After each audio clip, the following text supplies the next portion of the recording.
Hi there and welcome to today's vlog. Now, memo to self, don't start recording a vlog when the grandfather clock is about to strike, as it just has done. So here we go again. And first of all, I want to say sorry for a couple of little mistakes that I made in the last vlog.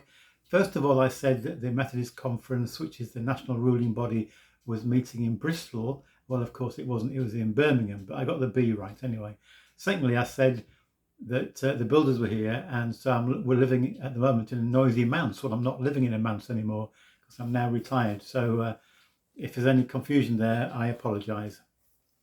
But I did mention a couple of vlogs ago that I've been reading a book called John Wesley, Founder of Methodism. Many books have been written about John Wesley. This was just one of them that we picked up, and I found it interesting. Lots of stuff in here I already knew, but there are a few little elements that I thought it'd be interesting to share with you. And I'm going to share one now. Interesting. I mentioned the Methodist Conference being meeting this week. It was Wesley who started that annual event, which was in order to confer about life within the Methodist Church in this country. And I do wonder what John Wesley would make of how things are turning out at the moment. But that's for another day. We won't go into that right today. I haven't got probably long enough to deal with that. John Wesley was known as quite a, well, the Methodists were a group of university people who'd been through university, Oxford, and met together, and they became known as the Methodists because they were quite methodical in what they were doing, in how they would do their devotions and all the other stuff that they were doing. So it was really a kind of term of abuse in some ways, or fun being poked at them. Oh, there are the Methodists. In fact, if you watched Poldark in the early days, the Methodists there were made fun of. It was quite humorous, really. Anyway, Wesley was known as quite a methodical man. He seemed to be quite serious. He did things a certain way. He was quite strident in some of his views. He wouldn't put up with nonsense, although he did put up with a lot of persecution.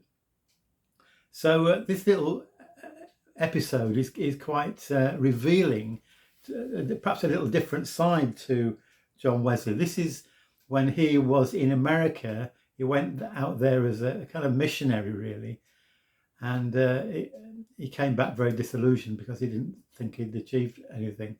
But this little episode just opens the door, really, a window into the kind of person that he was. He was there with a few others, one of whom was called Delamott. Now, Wesley and Delamott were involved in a couple of schools there. It says Wesley taught one school and Delamott the other. Some of Delamott's boys who wore shoes and socks thought themselves superior to the poor fellows who were barefoot. So some of the pupils wore footwear, others couldn't afford it, they were very poor. And the ones who wore footwear really looked down on the ones who didn't. Delamott was at a loss how to remedy this evil, but Wesley proposed to change schools for a time that he might try to cure it. I wonder what you would do to try and solve that issue of the poor boys really struggling because the others looked down on them. So Wesley went to Delamott School to try and resolve this issue. To effect this, he one day went into school without his shoes and socks, or call them some stockings in those days. So Wesley himself went in as a teacher, barefoot. The boys stared at him and at each other, but Wesley said nothing and only kept them to their work as usual.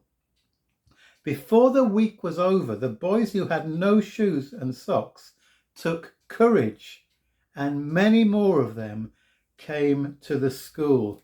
So Wesley, really by setting an example, was identifying himself with the poor boys whose parents couldn't afford footwear for them, and showing both that they were valuable, they were valued, by God, but also showing an example to the more well-off boys who ridicule those who didn't have shoes and socks.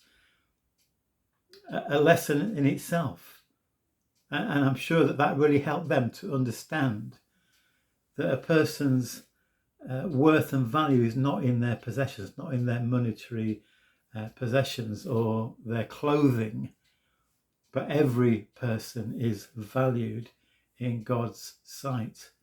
And that I can, knowing I've read a lot about Wesley, it's hard for me to imagine Wesley doing that, but clearly he did, and it had an effect. And I think that's a lesson for us all. It may be in a different context that we have to work it out, but do we identify ourselves with those who are looked down upon in our society today? God bless you. Thank you so much for listening today.